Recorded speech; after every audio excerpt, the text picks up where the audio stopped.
Hello મિત્રો, બધાનું સ્વાગત છે આપણે યુટ્યુબ ચેનલમાં. તો શરૂ કરીએ.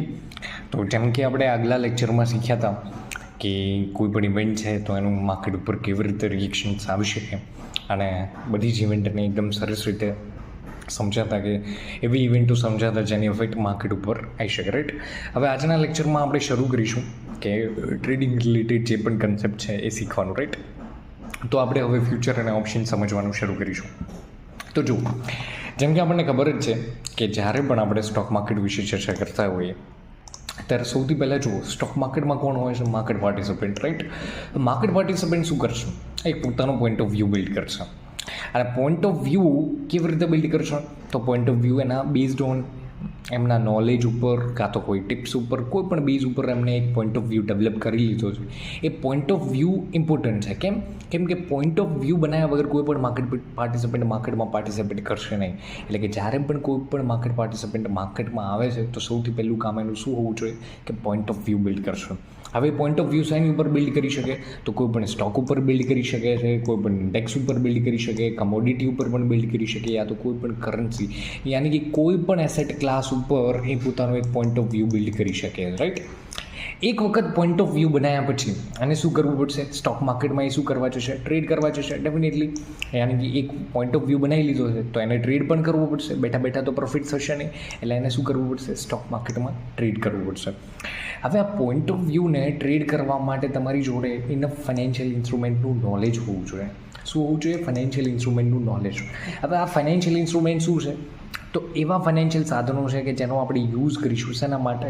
તો આપણે જે આપણો પોઈન્ટ ઓફ વ્યૂ બનાવ્યો છે એ પોઈન્ટ ઓફ વ્યૂને ટ્રેડ કરવા માટે. રાઈટ, તો જુઓ, જનરલી જ્યારે પણ તમે કોઈ વ્યૂ બનાવો છો એ વ્યૂને ટ્રેડ કરવા માટે હંમેશા તમારી જોડે 3 ઓપ્શન છે.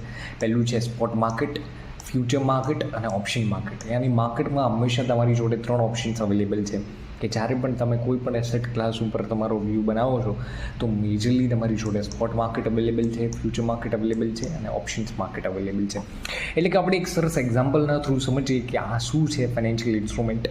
તો જુઓ કે જ્યારે પણ કોઈ વ્યક્તિ છે, જેમ કે મારે અમદાવાદથી બરોડા જવું છે. રાઈટ, અમદાવાદથી બરોડા જવું છે તો હવે મારે શું કરવું પડશે? મારી જોડે મલ્ટિપલ ઓપ્શન છે કે હું બાય બાઇક જવું, એટલે કે મોટર બાઇકના થ્રુ જવું, કાં તો બાય પ્લેન જવું, કાં તો બાય કાર જવું. રાઈટ, યાની કે કાર લઈને જઈ શકું છું, બાઇક લઈને પણ જઈ શકું છું અને એરોપ્લેનથી પણ જઈ શકું છું. રાઈટ, તો હવે જો મેઇન કામ શું છે આપણું? તો કે અમદાવાદથી બરોડા જવું. રાઈટ, હવે હું અમદાવાદથી બરોડા પ્લેનમાં જઈશ તો પણ મને બરોડા પહોંચાડશે, બાઇકમાં જઈશ તો પણ બરોડા પહોંચાડશે અને જો કાર લઈને જઉં છું તો પણ વડોદરા મને પહોંચાડશે. રાઈટ, તો હવે મેઇન પર્પઝ શું છે આપણું? કે અમદાવાદથી બરોડા જવું. હવે કોઈ પણ સાધનનો તમે યુઝ કરો, તમે પહોંચી તો જશો, બટ હરેકના કંઈક બેનિફિટ છે, હરેકના કંઈ ડ્રોબેક છે. મતલબ તમે બાય પ્લેન જાઓ છો તો ડેફિનેટલી છે કે ઓછા ટાઈમમાં કમ્ફર્ટેબલી તમે જલ્દી પહોંચી જશો.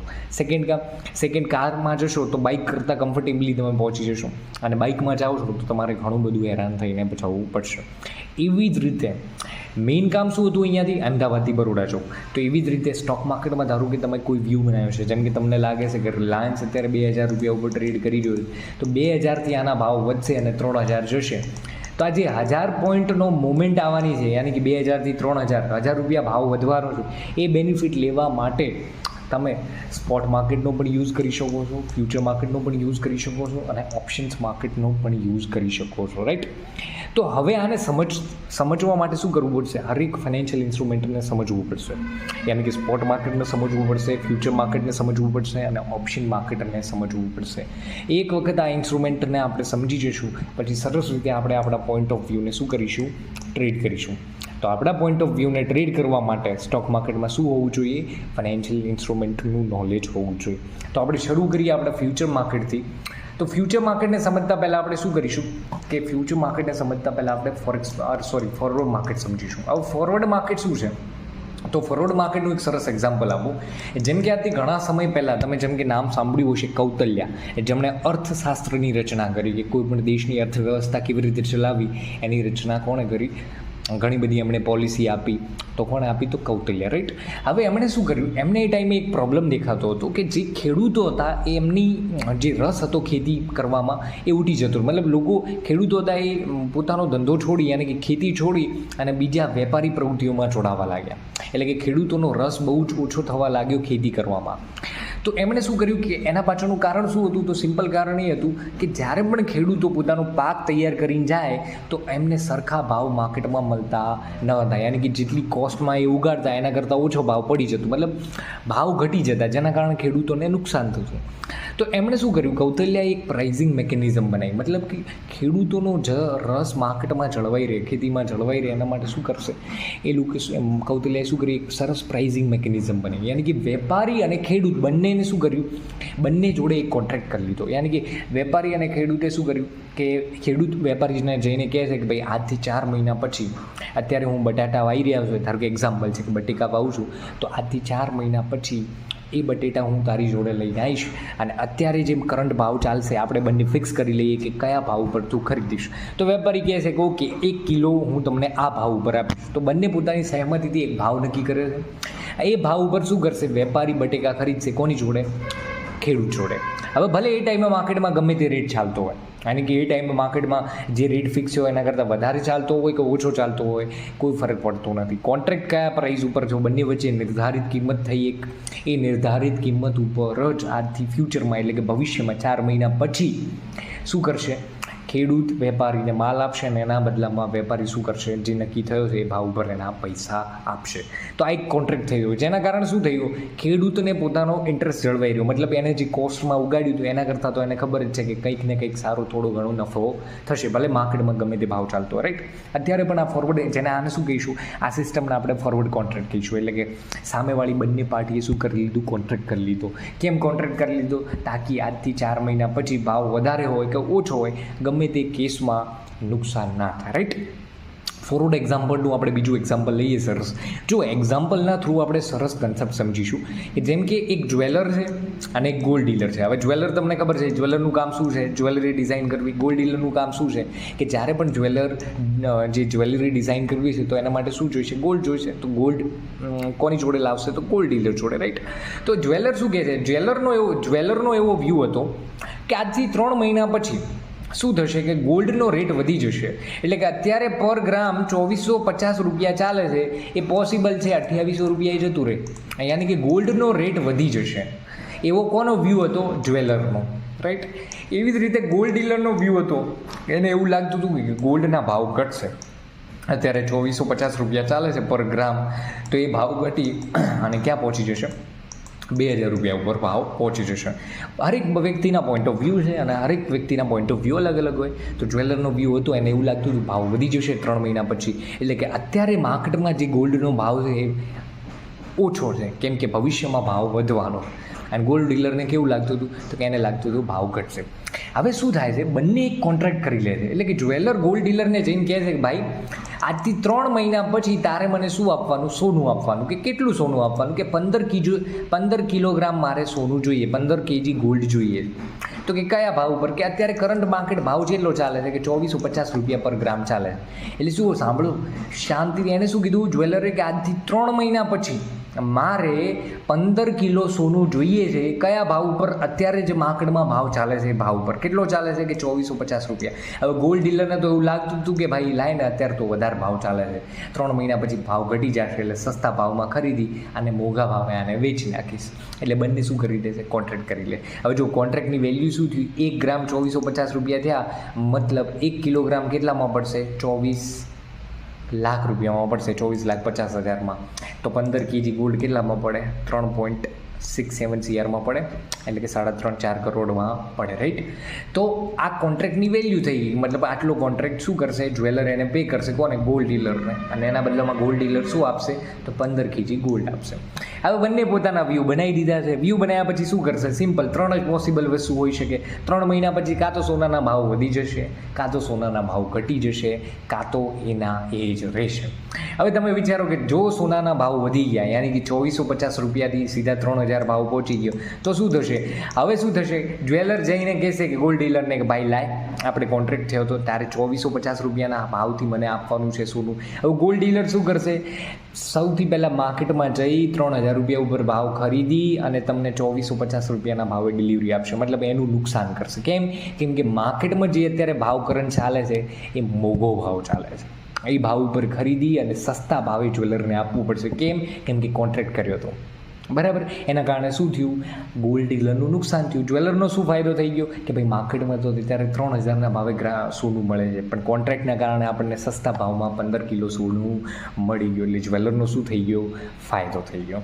એવી જ રીતે જો સોનાનો ભાવ ઘટી ગયો, યાની કે 2400થી સીધો 2000 થઈ ગયો, તો શું થોત કે ગોલ્ડ, જ્યારે જ્વેલર ગોલ્ડ ડીલર જોડે જોત તો શું કરત કે ભાઈ લાવો હવે મારે સોનું ખરીદવું પડશે, કાં તો ગોલ્ડ ડીલર એની જોડે જઈને શું કહેશે કે ભાઈ લાવો તમે કીધું હતું ને કે તમારે 15 કિલો સોનું જોઈએ છે, લો હું તમને સોનું આપું. હવે શું કરશે ડીલર કે 2000ના ભાવે માર્કેટમાં સસ્તા રેટ ઉપર ચાલે છે, એટલે સસ્તા રેટે ખરીદી 2450 રૂપિયાના ભાવે વેચી નાખશે, એટલે 450 રૂપિયા પર ગ્રામ એનો ફાયદો થઈ ગયો. કોનો? ગોલ્ડ ડીલરનો. કેમ કે એનો વ્યૂ સાચો પડી ગયો. શું વ્યૂ હતો એનો કે આગલા 3 મહિનામાં સોનાના ભાવ ઘટશે. જ્વેલરનો શું વ્યૂ હતો કે આગલા 3 મહિનામાં સોનાનો ભાવ વધશે. 3 જ વસ્તુ શક્ય છે, કાં તો ભાવ વધી શકે, કાં તો ભાવ ઘટી શકે, કાં તો એનું એ જ રહેશે. જો એનું એ રહેશે તો કોઈ જ્વેલરને ફાયદો નથી અને ગોલ્ડ ડીલરને પણ કોઈ જ પ્રકારનો ફાયદો નથી. કોને ફાયદો છે? ફાયદો છે તો કોઈને ફાયદો નથી, રાઈટ. ક્યારે ફાયદો થશે? જ્યારે સોનાના ભાવ વધશે તો જ્વેલરને ફાયદો થશે, ઘટશે તો ગોલ્ડ ડીલરને ફાયદો થશે, રાઈટ. તો જ્યારે પણ કોઈ વ્યક્તિ પોઈન્ટ ઓફ વ્યૂ બનાવે છે તો એ પોઈન્ટ ઓફ વ્યૂના હિસાબથી લોકો પોતાના પરસેપ્શન બનાવશે અને એને ટ્રેડ કરશે, રાઈટ. તો આ એક ફોરવર્ડ માર્કેટનું એક્ઝામ્પલ છે. એટલે કે આ એક કોન્ટ્રાક્ટ છે કે જેનો યુઝ આવી રીતે કરવામાં આવશે કે ભવિષ્યનો કોન્ટ્રાક્ટ કર્યો, રાઈટ.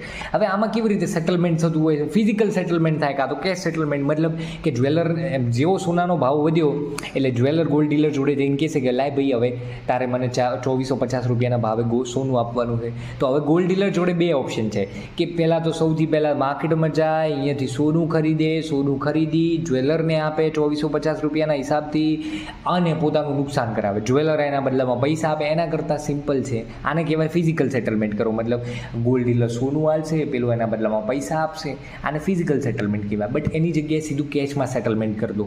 યાની કે જેનો નુકસાન થયું છે એ નુકસાન શું કરશે? ધારો કે જેનો ફાયદો થયો છે એ ડાયરેક્ટ પે કરી દેશે જેને નુકસાન કરાવ્યું. મતલબ કે ગોલ્ડ ડીલરનું નુકસાન થયું, એ ગોલ્ડ ડીલર શું કરશે? જેટલું એનું નુકસાન છે એ સીધું પેમેન્ટ કોને આપી દેશે? જ્વેલરનું. કેમ કે એનો તો શું છે? ફાયદો છે, રાઈટ. યાની કે ભાઈ 2450 રૂપિયા ગ્રામ ભાવ ચાલે છે, બરાબર. સોનાનો ભાવ ઘટી ગયો, ધારો કે 2000 રૂપિયા થઈ ગયો, તો શું થશે?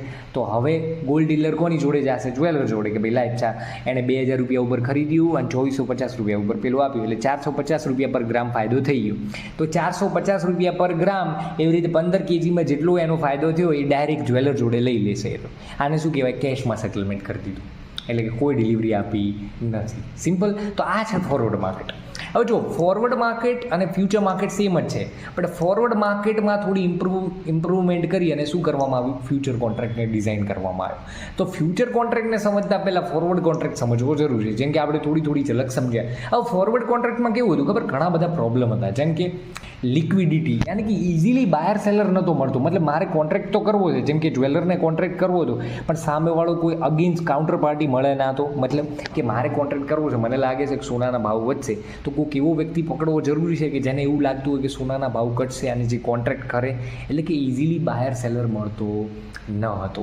પ્લસ બીજો પ્રોબ્લેમ શું હતો ફોરવર્ડ કોન્ટ્રાક્ટમાં? કે એક વખત તમે એન્ટર થયા કોન્ટ્રાક્ટમાં, અંદર એન્ટર થયા એટલે તમારે આખો કોન્ટ્રાક્ટ જ્યાં સુધી પૂરો ના થાય ત્યાં સુધી તમારે વ્યૂ ચેન્જ કરવાનો નહીં. યાની કે તમે હજુ નક્કી કર્યું હતું કે 3 મહિના પછી સોનાનો ભાવ વધશે, એટલે 3 મહિનાનો કોન્ટ્રાક્ટ કર્યો અને મહિનો થયો અને તમને અંદાજો આવ્યો ના યાર સોનાનો ભાવ તો ઘટી જશે, તો મારે તો કોન્ટ્રાક્ટમાંથી નીકળવું છે, તો તમે નીકળી શકશો નહીં. તો આ જ પ્રોબ્લેમ હતો ફોરવર્ડ કોન્ટ્રાક્ટનો, જેને આપણે કહી શકીએ કે rigidity of transactional structure, right. તો હવે બીજો પ્રોબ્લેમ શું હતો કે જેમ કે તમને ખબર છે કે એક વખત એન્ટર થયા તો તમે ઇઝીલી નીકળી ના શકો. પ્લસ કે તમારે અહીંયા રેગ્યુલેટરી રિસ્ક રહેતું. મતલબ કે અહીંયા બે જ પાર્ટી ઇન્વોલ્વ છે, કોઈ ત્રીજી પાર્ટી છે નહીં. એટલે કે કોઈ બંને પાર્ટીમાંથી કોઈ એક પાર્ટી ફરી જાય તો પછી કોઈ જોવાવાળું છે નહીં. કેમ? ધારો કે જ્વેલર છે, જ્વેલર તમે જોયું કે 2450 રૂપિયા ભાવ હતો, 3 મહિના પછી વધી ગયો, યાની કે 3000 પહોંચી ગયો. તો હવે કોનો ફાયદો થઈ ગયો? જ્વેલરનો ફાયદો થઈ ગયો. તો જ્વેલર દોડતો ગોલ્ડ ડીલર જોડે જાય છે અને એમ કહે છે કે ભાઈ લાવો, તમે આપણે કોન્ટ્રાક્ટમાં ડિસાઇડ થયું હતું કે 2450 રૂપિયાના ભાવે તમારે તમારે મને ડિલિવરી આપવાની છે. તો ગોલ્ડ ડીલર શું કહેશે, કઈ ડીલ, આપણે તો કોઈ કોન્ટ્રાક્ટ જ નહોતો કર્યો. હવે આવું થવાના ચાન્સીસ વધારે છે. કેમ કે અહીંયા બે જ પાર્ટી ઇન્વોલ્વ છે, ત્રીજી કોઈ પાર્ટી છે નહીં કે જે એમ કહી શકે કે ના ભાઈ તમારે બંનેને જે શરતો છે એ પ્રમાણે વર્તવાનું છે. તો આને શું કહીશું આપણે, રેગ્યુલેટરી રિસ્ક કહીશું. મતલબ કે કોઈ દેખરેખવાળું છે અને પ્લસ ઓટીસી માર્કેટ છે, મતલબ કે ઓફલાઈન ટ્રેડ થાય છે. ફોરવર્ડ કોન્ટ્રાક્ટ ક્યાં થાય, ઓફલાઈન, મતલબ બે વ્યક્તિઓની વચ્ચે થાય, કોઈ ત્રીજો વ્યક્તિ હોય નહીં. ઓકે, તો આ ફોરવર્ડ કોન્ટ્રાક્ટમાં થોડા ઘણા પ્રોબ્લેમ છે.